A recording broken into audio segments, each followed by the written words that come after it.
जब से इंसान धरती पर आया है तब से वो स्टार्स को देखते हुए सोचता आया है, क्या हम अकेले हैं? ये सवाल सिंपल है लेकिन बहुत गहरा है। हजारों सालों से हमारे दिमाग को घुमा रहा है। यह एक ऐसा सवाल है जो कल्चर से परे है, एक ऐसी क्यूरियोसिटी जो हम सबको जोड़ती है। हमारे पूर्वज जो यूनिवर्स के बारे में ज्यादा नहीं जानते थे, उन्हें मिथोलॉजी में जवाब मिले। उन्होंने ऐसे देवी देवताओं की कहानियां बनाई जो आसमान से उतरे थे, ऐसे सेलेस्टियल बीइंग्स जिनके पास हमारी समझ से परे शक्तियां थीं। ये कहानियां जो पीढ़ी दर पीढ़ी चली आ रही हैं, अंतरिक्ष की विशालता में अर्थ खोजने की हमारी स्वाभाविक इच्छा को दर्शाती है। जैसे जैसे विज्ञान आगे बढ़ा, वैसे वैसे यूनिवर्स के बारे में हमारी समझ भी बढ़ी। टेलीस्कोप्स ने नंगी आंखों से देखने की जगह ले ली, जिससे एक ऐसा यूनिवर्स का पता चला जो हमारी कल्पना से कहीं ज्यादा विशाल था। हर नई खोज के साथ एक्स्ट्रा टेरेस्ट्रियल लाइफ की संभावना फैंटेसी कम और एक रोमांचक संभावना सच्चाई ज्यादा लगने लगी। आज एलियन लाइफ की खोज नए जोश के साथ जारी है।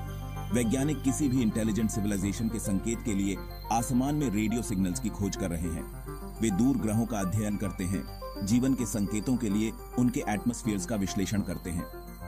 इस सबसे बड़े सवाल का जवाब खोजने की चाहत, क्या हम अकेले हैं, हमें हमेशा आगे बढ़ाती रहती है। मॉडर्न साइंस के आने से बहुत पहले एंशिएंट सिविलाइजेशंस ने स्टार्स को देखा और सेलेस्टियल बीइंग्स के किस्से बुने। ये कहानियां जो अक्सर मिथोलॉजी और रिलीजन से जुड़ी होती हैं, अननोन के प्रति इंसान के एंड्यूरिंग फैसिनेशन की एक झलक देती हैं। एंशिएंट इजिप्ट में माना जाता था कि फेरोज देवताओं के वंशज थे जो उड़ने वाली नावों में आसमान से उतरे थे। हायरोग्लिफिक्स में अजीब प्राणियों और वस्तुओं को दर्शाया गया है जो एक्स्ट्रा टेरेस्ट्रियल कॉन्टैक्ट के बारे में अटकलों को हवा देते हैं। कुछ लोगों का मानना है कि पिरामिड्स अपने प्रिसाइज एस्ट्रोनॉमिकल अलाइनमेंट्स के साथ एक एडवांस्ड एंशिएंट सिविलाइजेशन के सुराग रखते हैं। दुनिया भर में एंशिएंट समर में मिट्टी की गोलियां अनुनाकी के बारे में बताती हैं, जो शक्तिशाली देवता थे जो आसमान से आए थे। सुमेरियन मिथोलॉजी के अनुसार इन बीइंग्स ने इंसानों की रचना में महत्वपूर्ण भूमिका निभाई थी। एस्ट्रोनॉमी और मैथमेटिक्स के बारे में सुमेरियंस के एडवांस्ड नॉलेज ने कुछ लोगों को एक्स्ट्रा टेरेस्ट्रियल इन्फ्लुएंस की संभावना के बारे में अनुमान लगाने के लिए प्रेरित किया है। अमेरिकस में माया ने एस्ट्रोनॉमी की एक सोफिस्टिकेटेड समझ विकसित की।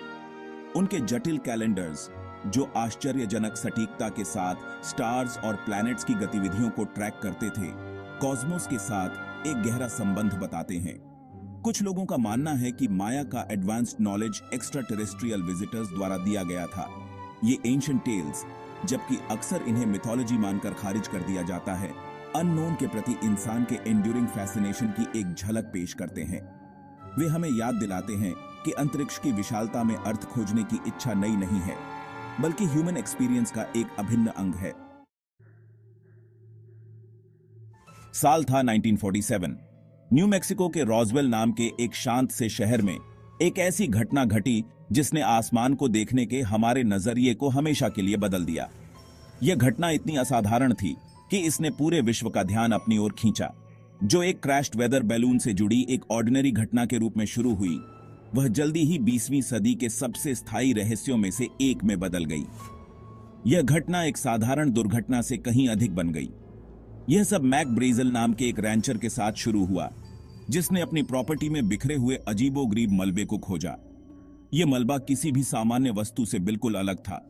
यह मटेरियल, जो उसने पहले कभी नहीं देखा था, हल्का होने के साथ साथ अविश्वसनीय रूप से मजबूत था। यह मलबा इतना अनोखा था कि इसे पहचानना मुश्किल था। वह इसकी तरफ आकर्षित हुआ। उसने लोकल अथॉरिटीज को अपनी खोज की सूचना दी। अधिकारियों ने तुरंत इस पर ध्यान दिया और जांच शुरू की। दुर्घटना की खबर जंगल की आग की तरह फैल गई, जिसने वर्ल्ड वॉर 2 के बाद अभी भी रीलिंग कर रहे देश की कल्पना को मोह लिया। लोग इस घटना के बारे में जानने के लिए उत्सुक हो गए।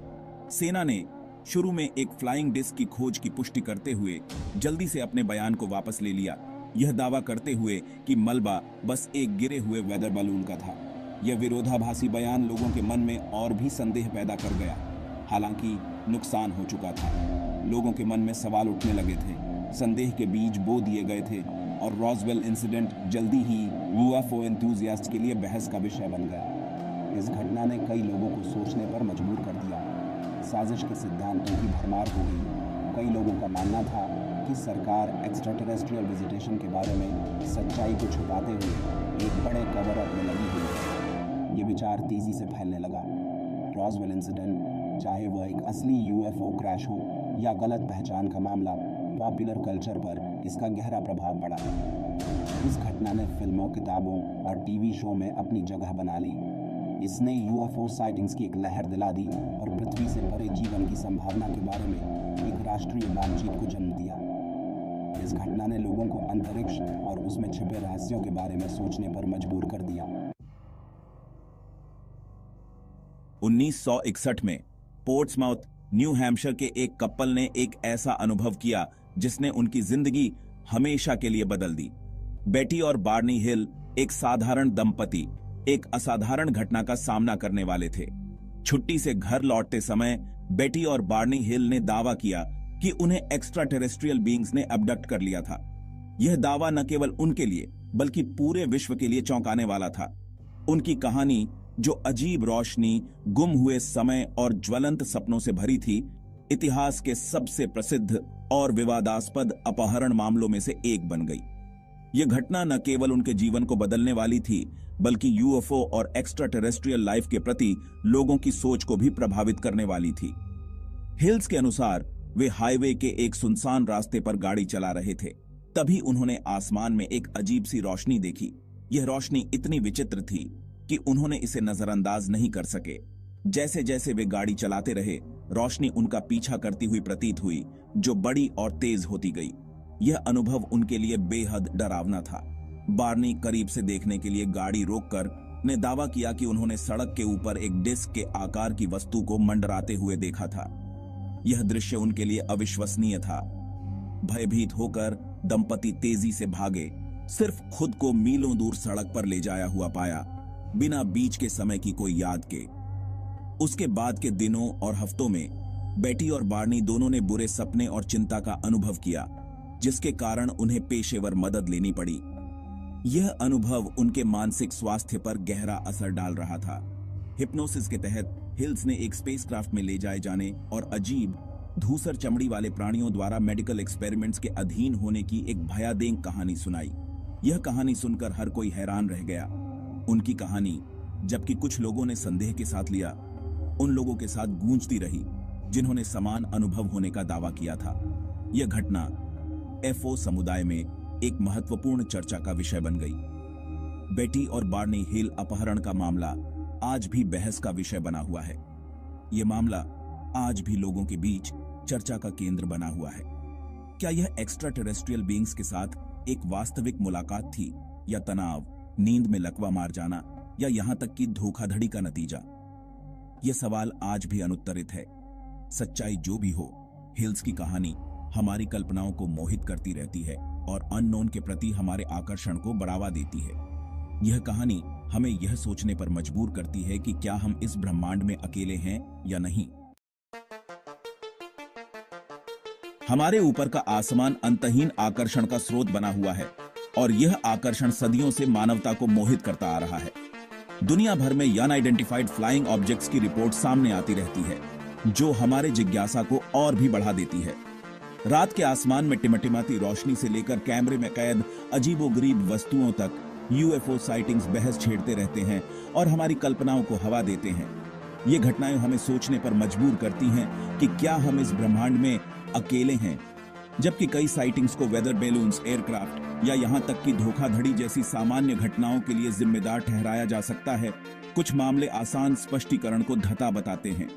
ये अनसुलझे रहस्य हमें और भी अधिक सोचने पर मजबूर करते हैं। जीवन के सभी क्षेत्रों के गवाह, जिनमें पायलट, पुलिस ऑफिसर्स और आम नागरिक शामिल हैं, ने उन वस्तुओं को देखने की सूचना दी है जो भौतिकी के नियमों को धता बताते हुए प्रतीत होते हैं। इन गवाहियों ने यूएफओज के प्रति हमारी रुचि को और भी बढ़ा दिया है। स्मार्टफोन्स और सोशल मीडिया के आगमन से यूएफओ साइटिंग्स की संख्या में विस्फोटक वृद्धि हुई है। अब हर कोई अपने फोन से आसमान में होने वाली अजीब घटनाओं को कैद कर सकता है और तुरंत साझा कर सकता है। वीडियो और तस्वीरें, जो अक्सर दानेदार और अनिर्णायक होती हैं, ऑनलाइन फैलती हैं, जिससे उनकी प्रामाणिकता के बारे में गर्मागर्म बहस छिड़ जाती है। ये बहसें कभी कभी विज्ञान और कल्पना के बीच की रेखा को धुंधला कर देती हैं, जबकि कई लोग इन साइटिंग्स को धोखाधड़ी या गलत व्याख्या के रूप में खारिज करने के लिए तत्पर रहते हैं। कुछ का मानना है कि वे एक्स्ट्रा टेरेस्ट्रियल विजिटेशन के रोमांचक प्रमाण पेश करते हैं। ये विचार हमें और भी अधिक सोचने पर मजबूर करते हैं। दुनिया भर की सरकारों ने भी यूएफओज में दिलचस्पी ली है। कुछ देशों ने इस विषय पर पहले से गुप्त फाइलों को अवर्गीकृत कर दिया है। ये फाइलें हमें इस बात का संकेत देती हैं कि सरकारें भी इस रहस्य को सुलझाने में रुचि रखती हैं, जबकि यूएफओज पर आधिकारिक रुख गोपनीयता में डूबा हुआ है। इन दस्तावेजों को जारी करने से पता चलता है कि अधिकारी इस घटना को गंभीरता से ले रहे हैं। ये हमें और भी अधिक सोचने पर मजबूर करता है कि क्या वास्तव में कुछ छिपा हुआ है। यूएफओज पर बहस आने वाले वर्षों तक जारी रहने की संभावना है। ये एक ऐसा विषय है जो कभी पुराना नहीं होता और हमेशा नई चर्चाओं को जन्म देता है। जबकि संशयवादी ठोस सबूतों की मांग करते हैं, विश्वासी बड़ी संख्या में साइटिंग्स और कुछ गवाहों की विश्वसनीयता की ओर इशारा करते हैं। यह बहस हमें और भी अधिक सोचने पर मजबूर करती है। जब तक निश्चित प्रमाण नहीं मिल जाता, तब तक हमारे ऊपर का आसमान हमारी आशाओं, भय और अंतहीन जिज्ञासा के लिए एक कैनवास बना रहेगा। यह आसमान हमें हमेशा नई संभावनाओं और रहस्यों की ओर देखने के लिए प्रेरित करता रहेगा।